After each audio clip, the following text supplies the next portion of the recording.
From Asia Society Switzerland, this is State of Asia. In this podcast, we are bringing you engaging conversations with leading minds on issues that shape Asia and affect us all. I'm your host, Nico Lochsinger. Today, I'm speaking to Simona Grano about the upcoming elections in Taiwan. If you have followed our work in the last years, you will know Simona. She has appeared regularly on our program as a moderator of our A Closer Look series and a participant in 2 of our Oxford debates. She's currently the only person to have won both Oxford debates that she has participated in. As of this September, Simona is also a senior fellow with Asia Society's Center for China Analysis, where her work, naturally, is focusing on Taiwan, and especially its upcoming elections in January. She will also speak at our State of Asia conference on November 22nd here in Zurich. More information about that is in the show notes. Simona is also an associate professor at the University of Zurich with a focus on Chinese and Taiwanese studies.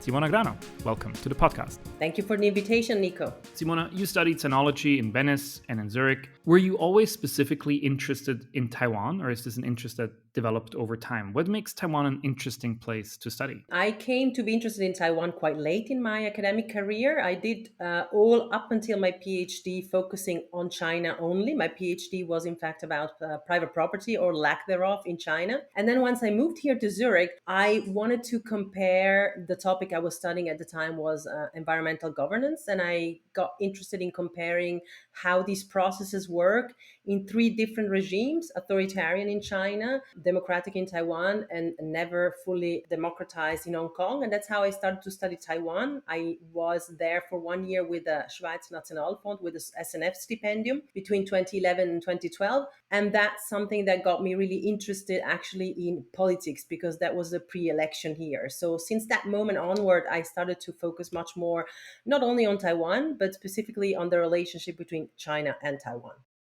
There are kind of 2 opposing narratives on Taiwan. One, as a place, it seems that most people who visit totally fall in love with because of the people and the nature and the open-mindedness and the food. But the other also is Taiwan being, as an Economist cover famously put it last year, the most dangerous place on earth, as the place that might as well be the cause and starting point of global armed conflict and world war. How do you reconcile these 2 narratives? It seems like they're really at loggerheads with each other. No, I don't think they are, Nico. I think you both described 2 realities that are actually, well, living in the same place or being embodied in the same place. I mean, absolutely, Taiwan is a place that has open-mindedness. It's progressive. It's one of the freest nation, if you want to call it a nation, in East Asia.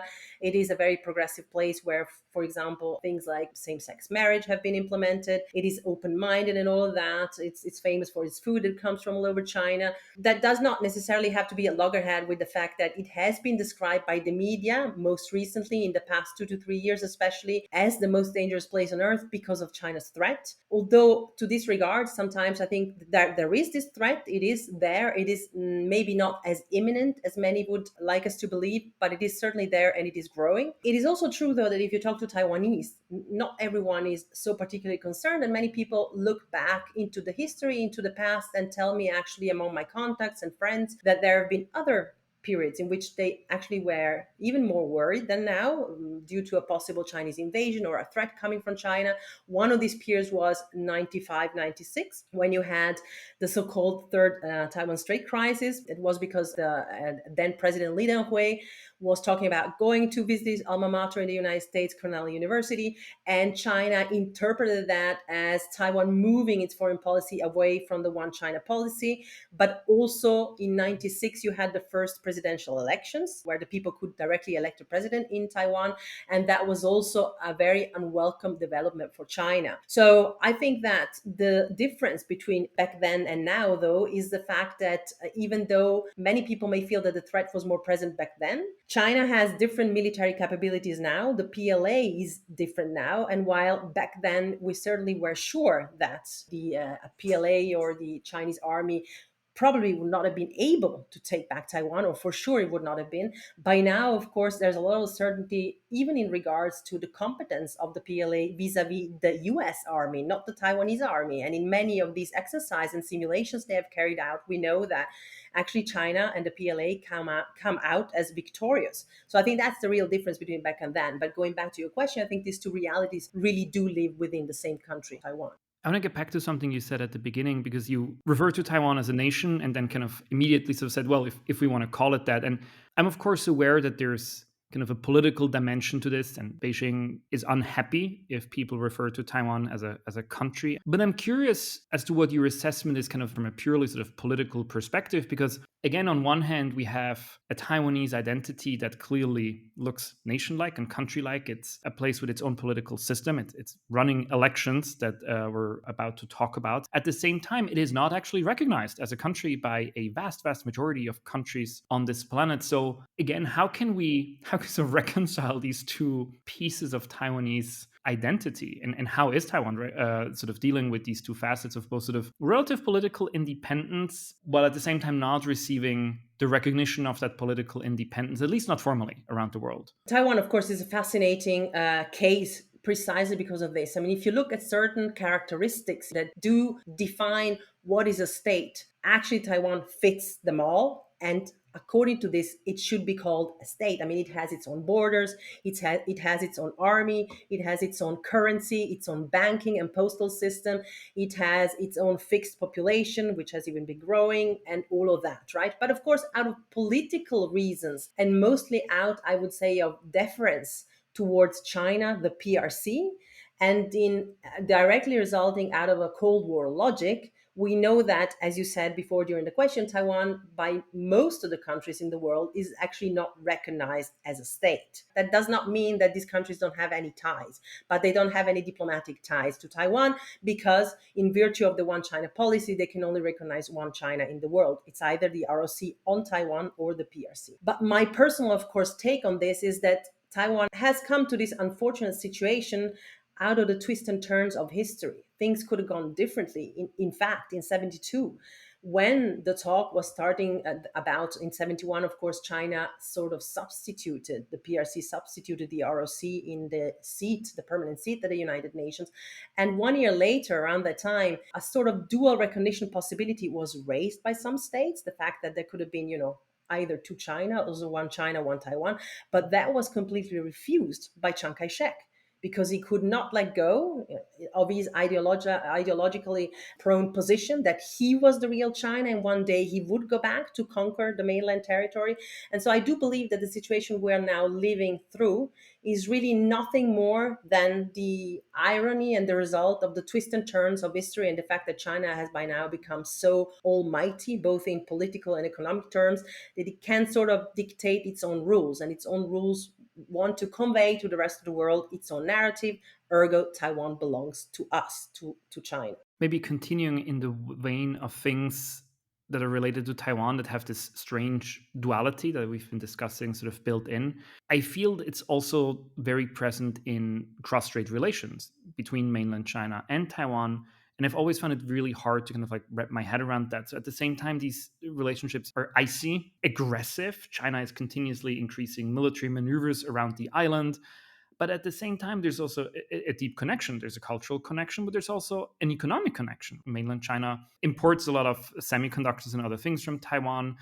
For a long time, there have been many tourists from mainland China to Taiwan. I think that slowed down a little bit, but still, there is a connection between the two places. They're by no means kind of like separated. How would you assess the relationship at its current moment in a historical context? In which direction broadly do you think they're moving? I think that we should also keep in mind that we need to revisit the question in a few months. Much of how the relationship will evolve also depends on who will be the winning party in Taiwan. But currently, taking into consideration the last 8 years of the DPP presidency, I would say that we have entered directly from a phase of rapprochement. I mean, you had quite close ties between China and Taiwan when Ma Ying-jeou was in the presidency, so before Taiwan, from 2008 until 2016. But after that, and during that time, of course, things and epochal changes between China and Taiwan took place. Prior to Ma Ying-jeou, you did not even have any direct links in terms, for example, of postal communications, shipping lanes, direct flights.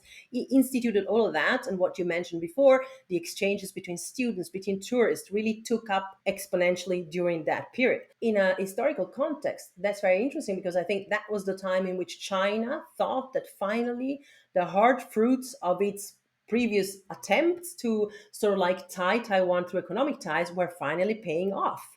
That was finally the right moment. But then suddenly a president from the other camp, the camp that in its party credo, the DPP still has a pro-independence clause, won the elections.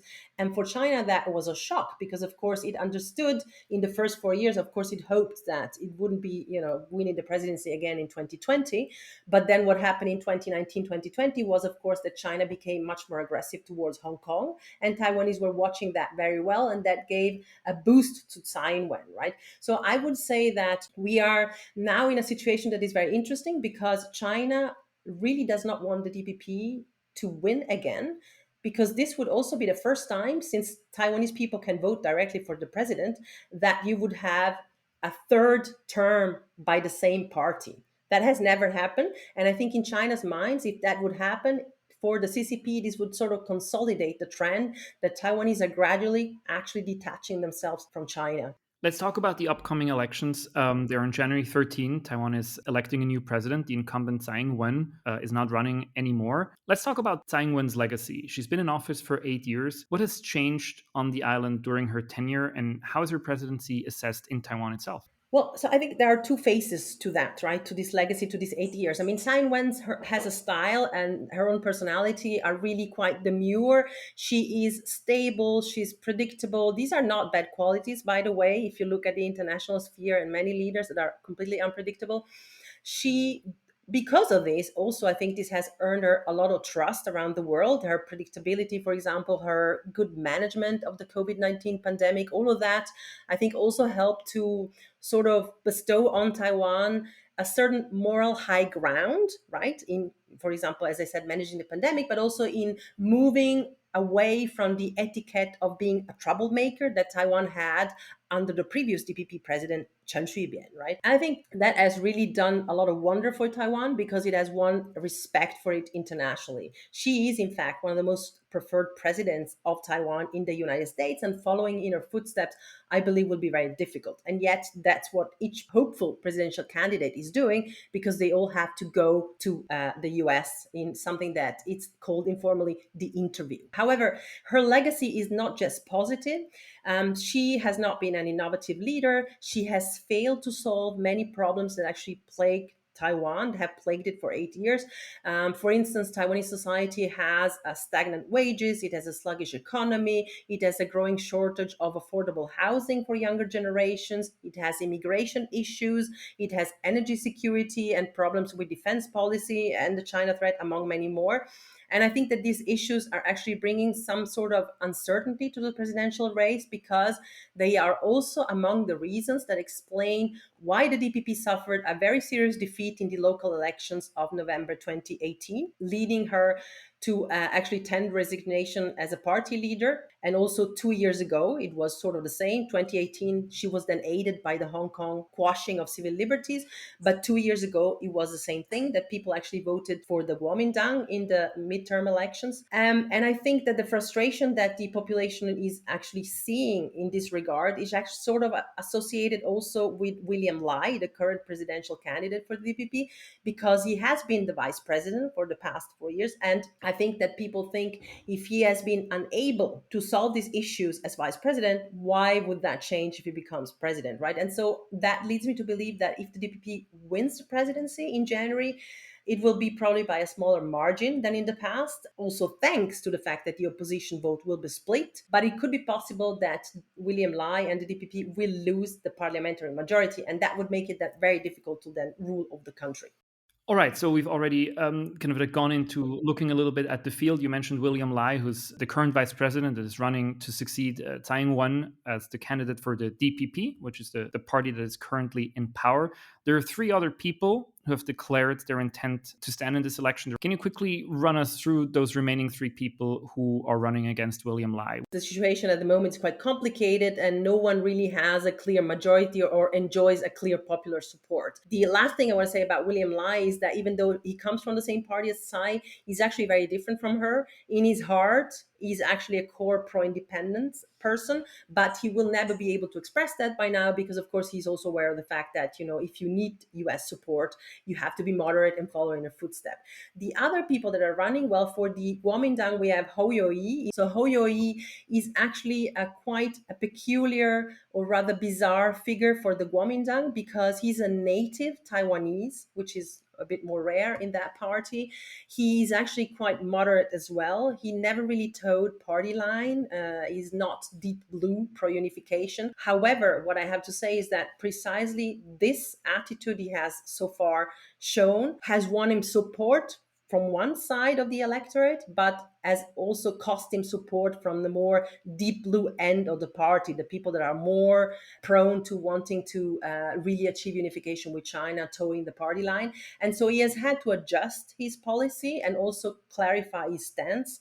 And he has brought himself closer to more radical positions of unification with China. And in doing so, he actually lost the support of those initial candidate or voters who supported him in the polls because they thought that he could reform the Kuomintang from within. Then this year you also have a wild card. This is the third political force, Kowenger. I mean, he is actually also a former mayor of Taipei City, initially elected with the help of the DPP in 2014. He established in 2019 the Taiwan People's Party, which then became the island's third biggest political force after the DPP and the Kuomintang during the 2020 legislative elections.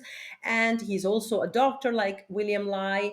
And I think that he's trying to create for himself the image of a party that has a new approach to politics and resonates well with part of the population in Taiwan that are really deeply dissatisfied with the two traditional mainstream parties, among them, of course, many young people. And of course, he tries to leverage this distance, but has a little bit of a similar problems as Hou Youyi, the candidate of the Kuomintang.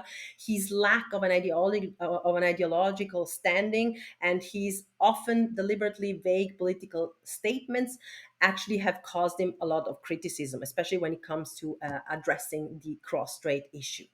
And then we got the last entry that joined the race also quite late. This is Terry Go. He's Taiwan's Foxconn tech tycoon. He revealed his candidacy quite late, running as an independent for Taiwan's presidential race only in August, because, and this move was also considered to be a betrayal of the Kuomintang, and there are good reasons for this, because he actually tried to be nominated by the Nationalist Party, by the Kuomintang, first in 2019, and he lost in the primary elections. But then this year, the party actually handpicked Hou Youyi and left Terry Go again to the side. And while Terry Go initially said that he wanted to support the choice by Eric Chu and support the presidential candidate of the Kuomintang, shortly after he revealed actually his own candidacy, right? For the moment, he's not faring very well. He has positions that are very similar to the Kuomintang position, to a certain extent more radical than Hou Youyi. And he's trying to win more votes by having chosen basically second in command, his running mate, who is an actress of a rather famous Netflix series, Wave Makers. And that many people are speculating he's doing that to attract younger voters' support. It's getting a little bit complicated in Taiwan, which historically is a system that consists of two political parties. Now we have four candidates, which come from three different parties. So you said at the beginning, there's a chance, and that seems, kind of like the likeliest outcome is that the DPP and William Lai will win, giving the DPP a third presidential term, albeit maybe with a smaller majority and crucially without a parliamentary majority. So we can assume, that's one scenario. Is there another scenario that you think is realistic? Well, first of all, I think a lot of what will happen from here to January will also depend on how China acts. But clearly, from the previous discussions that we have had regards to Hong Kong, it is very likely that if China acts in a way that is deemed as threatening by the Taiwanese population, it is very likely that this will push Taiwanese to vote for the DPP again as actually took place in the past. And that's why I think China has learned from past mistakes and is probably using now different tactics, but it's not trying to intimidate the electorate, because in all of the cases in which it has done so, this has backfired and people have voted against Beijing's wishes. So to go back to your question, we still have to wait and see what will happen to know what kind of other possibilities are out there. But you mentioned, what we said before, he might win William Lai with a majority, but with a small majority. But it could also be possible that actually he does not get the majority and still wins. Why do I say that? Because, of course, the problem in these elections is that the opposition vote is split. All the people that would vote for Hoyoi or Terry Go, they are blue. So this split vote actually damages the blue party, the Kuomintang, and not the DPP. So the possibility is also that William Lai would get 40%, or to a certain extent, even a little bit less than that, 37. But the rest of the 60 something percent is divided among three other candidates. So that anyway, the majority is for William Lai. This is also a likely scenario. But as I said, for that, I think we still need to see also, to really look into that in depth on the percentages, how China will behave from here to January. What's your assessment of where the votes for Koenger will come from? So he's the third party candidate. He's running for the TPP, not the DPP, the Taiwan People's Party. Is he going to siphon off votes more from the DPP camp or for the Kuomintang camp, or is it unclear where his support will come from? I think for the moment it's a bit unclear. I mean, the polls say that William Lai, the DPP's candidate, is currently leading actually in the polls that they're carrying out with more than 30% approval rate. And in second place, you have actually Koenger. Even so, I think that even if the DPP becomes a credible alternative or even surpasses the Kuomintang, I still think that most young people, or some of the young people there, that's the cohort where the TPP and Koenger may actually draw votes, because there are a lot of young people that are really tired about this more traditional orientation that their parents and grandparents have, mostly out of loyalties and the fact that they lived through the early years and the struggle of the country. So people from an older generation are traditionally more tied to this kind of division, but the younger generations are very often tired of hearing these two political debates, which they think are ossified. But also, I think there's more of an issue of people are often, especially if they're younger, more interested in daily life concerns that actually interest them firsthand.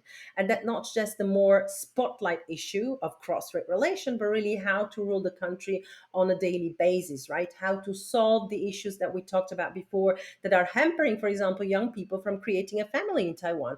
And of course, in this scenario, the TPP has a good chance in trying to insert itself, presenting himself as a credible alternative, preoccupied with more daily concerns. However, he, as I said, has been erratic Koenger many times in his statements regarding China. And there are also many people that say that choosing a leader that has no experience to lead Taiwan in such crucial times would be a mistake. So he also has had to clarify certain stances. He's not always particularly professionally as he appears in media statements.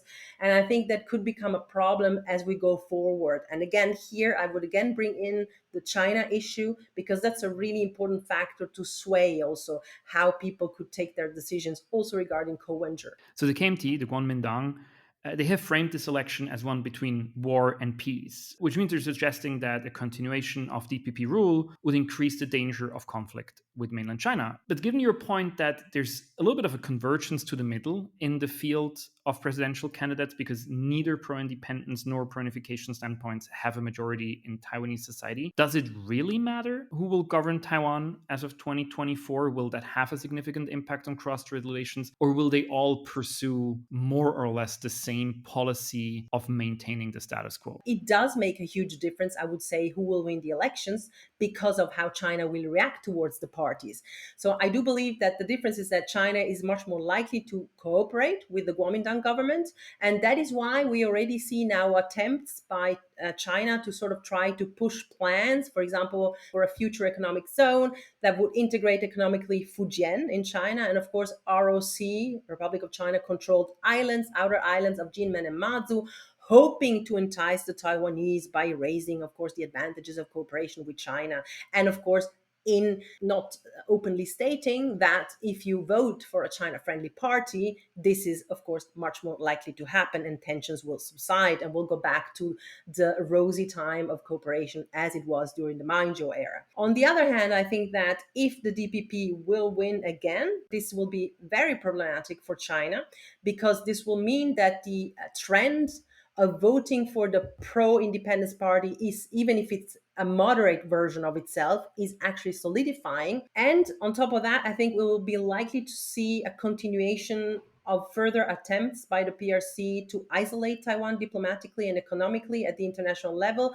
China will continue to do what it has been doing for the past few years, putting pressure on companies, on foreign governments, on parliamentary delegations and international organizations to keep ties with Taiwan at a bare minimum. The American China scholar Jude Blanchette, writing in Foreign Affairs a few months ago, called for the US to pursue a policy of deterrence without provocation towards China with regards to Taiwan. Because it seems, from a standpoint of US policy and maybe Western policy, deterring mainland China to pursue military action towards Taiwan without doing anything to provoke said action is kind of the right thing to do. But it also seems to me that it's like fiendishly hard to achieve, right? Do you have a sense of how a US or European policy could look like that would achieve deterrence but would not run the risk of provocation? There is a shift to emphasizing the non-military dimension of a possible Taiwan conflict, given, of course, both the potential global economic cost that would derive out of a conflict, but also of a blockade.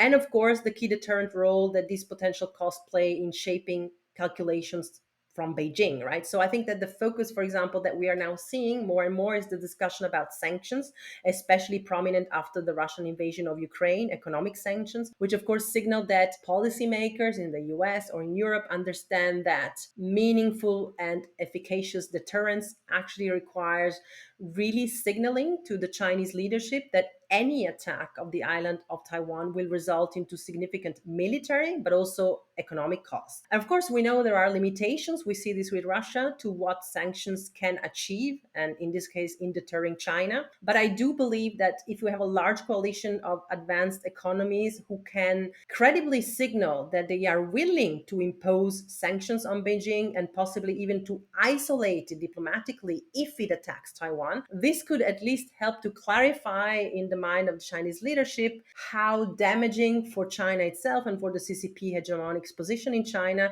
an attack on Taiwan could be for China's interest and, of course, for its future development. Simona Grano, thank you very much for joining us today. Thank you.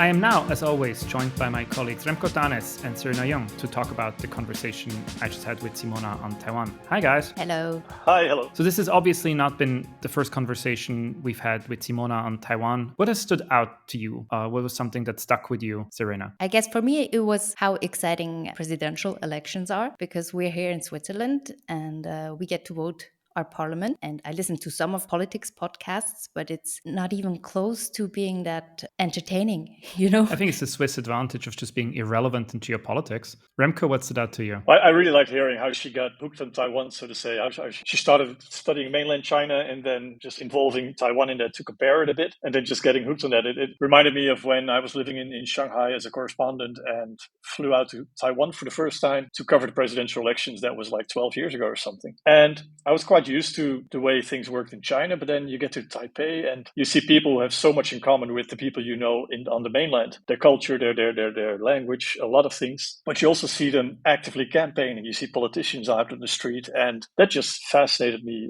incredibly. I can imagine, as an academic, you want to take a deep dive into that. One thing I found very interesting, and we only touched upon this briefly in this conversation when Simona mentioned that shortly after the PRC took Taiwan's seat in the UN in the 70s, there was this idea of dual representation that was kind of roundly rejected by Chiang Kai-shek. And it reminded me how in today's framing of the Taiwan issue, where it's very clearly mainland China that seeks unification and Taiwan that wants to preserve as much sort of functional independence as possible. I think that sort of seems to be the dominant positions of either side. But for a very long time in history, unification was something that both sides wanted. I think we tend to forget that for a very long time, the dominant political power in Taiwan, the Kuomintang, the KMT, which still around here today, was a power that felt that it wanted to unify with the mainland, but at its own terms. And to me, of course, from today's perspective, it seems patently absurd. But I think it's important to remember that that was something that was there. While now it's sort of definitely a fringy position,